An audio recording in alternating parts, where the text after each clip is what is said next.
Hello and welcome to Dr SpeakNow 6-Minute English. I'm Anna. And I'm David, and today's topic is one that I think will genuinely surprise a lot of people, because the scale of what we are about to discuss is far larger than most people outside America realize. It really is, David. Because today we are asking a question that sits at the very heart of American political life right now. Why do so many Americans distrust their own government? Not just dislike a particular politician or disagree with a specific policy, but fundamentally, deeply, and increasingly distrust the entire system of government itself. How did this happen? When did it start? And what does it mean for the future of the world's most powerful democracy?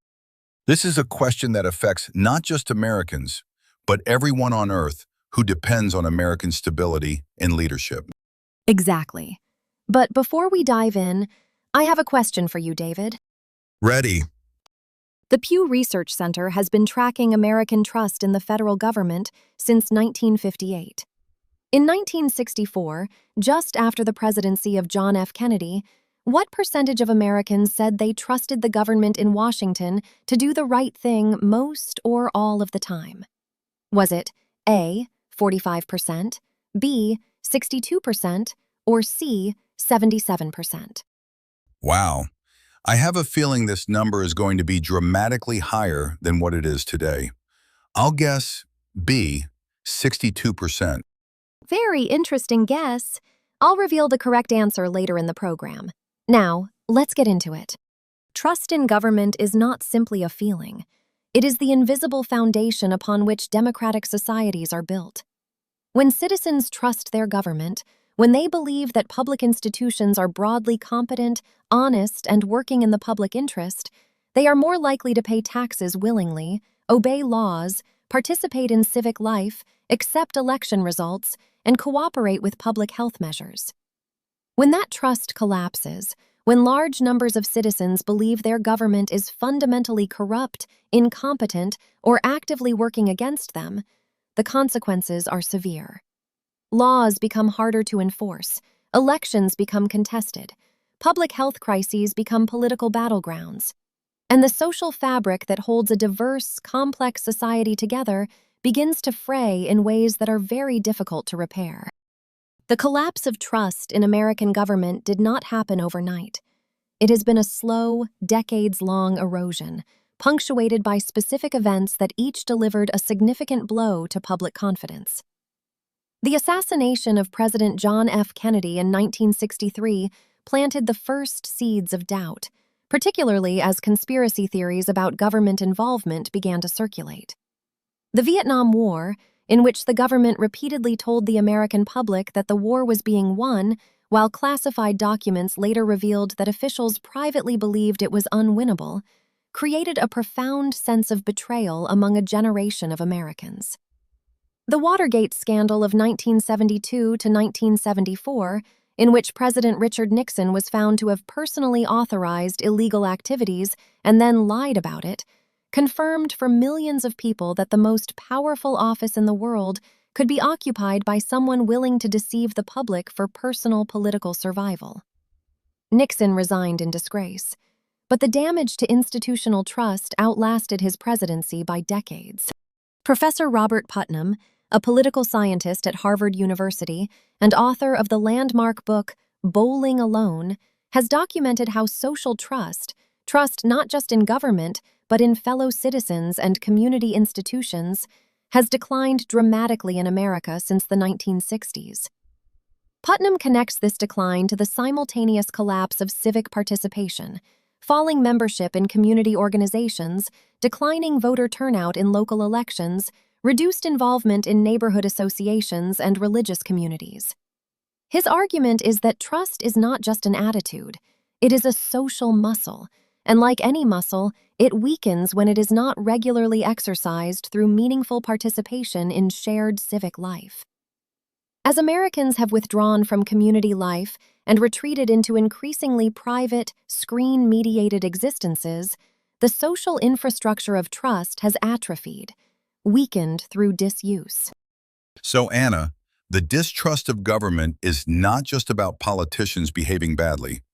It is also about a broader collapse of social connection and civic participation that has left Americans feeling more isolated and more suspicious of institutions generally.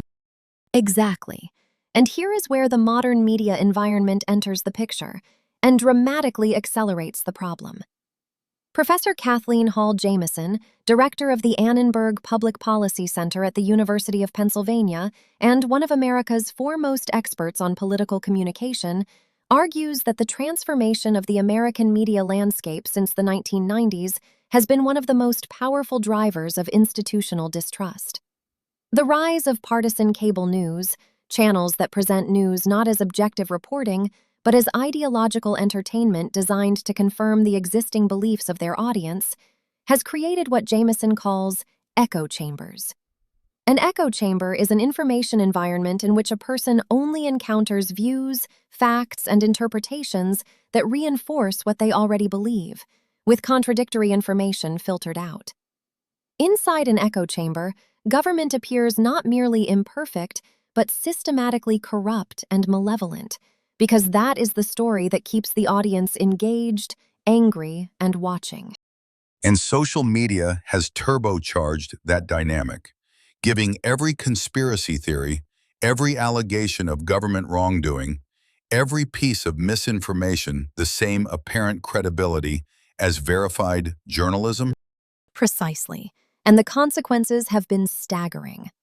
The COVID-19 pandemic provided perhaps the most dramatic recent demonstration of what happens when government trust collapses in real time.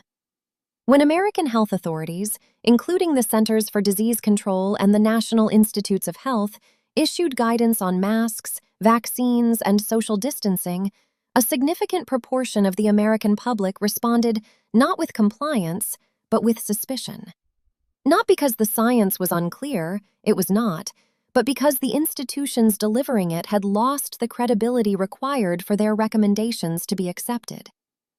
Trust, once lost, cannot simply be reasserted. It has to be rebuilt, slowly, consistently, and through demonstrated competence and honesty, over years and decades. And in a media environment designed to reward outrage over accuracy, that rebuilding process faces extraordinary headwinds. Anna, I think what strikes me most about this conversation is that the distrust is not entirely irrational. Governments have genuinely lied. Politicians have genuinely betrayed public trust. The question is whether the level of distrust Americans now feel is proportionate to the actual record, or whether it has been amplified far beyond what the evidence warrants by political and media forces that benefit from keeping people angry and suspicious. That is precisely the most important question. And the honest answer is, both things are true simultaneously. American government has genuinely failed its citizens in documented and serious ways. And the culture of distrust has also been deliberately cultivated and weaponized by political actors and media organizations for whom an angry, distrustful audience is enormously profitable and politically powerful. Separating justified skepticism from manufactured cynicism, that is one of the most important civic skills any citizen in any democracy needs to develop right now. Skepticism means questioning and scrutinizing, which is healthy and necessary in a democracy. Cynicism means believing that everything is corrupt and nothing can be trusted, which is paralyzing and ultimately serves the interests of those who want citizens to disengage from democratic participation entirely. Because disengaged citizens are much easier to manipulate than engaged ones. Exactly. And that may be the most important sentence in this entire program. Anna, what percentage of Americans trusted the government in 1964? The correct answer is C, 77%. In 1964, according to Pew Research Center data, 77% of Americans said they trusted the federal government to do the right thing most or all of the time.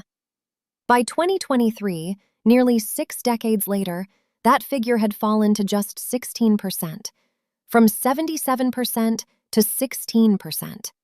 That is one of the most dramatic collapses of institutional trust ever recorded in a major democracy. And it has profound implications, not just for America, but for every country that looks to the United States as a model of democratic governance. From 77% to 16%. In my view, that single statistic tells you more about the state of American democracy today than almost anything else you could read or hear. That is not political disagreement. That is institutional crisis. It is. And understanding how it happened and what it will take to reverse it is one of the defining challenges of our time. Not just for Americans, but for all of us. Okay, everyone, let's recap the vocabulary we learned today here at Dr SpeakNow 6-Minute English. Institutional trust. The confidence citizens place in the competence, honesty, and good intentions of public institutions such as government, courts, and media. Civic participation. The active involvement of citizens in the democratic life of their community. Voting, joining organizations, attending public meetings, and engaging with public issues. Echo chamber. An information environment in which a person only encounters views and facts that confirm their existing beliefs, with challenging or contradictory information filtered out. Skepticism. The healthy practice of questioning and scrutinizing claims and institutions, essential to a functioning democracy and an informed citizenry. Cynicism. The belief that everything is corrupt, dishonest, or self-serving, which, unlike skepticism, leads to disengagement and paralysis rather than constructive action. Once again, our 6 minutes are up. Goodbye for now here at Dr SpeakNow 6-Minute English. Bye, everyone. Stay skeptical, but never cynical. Democracy needs your engagement. See you next time. Bye!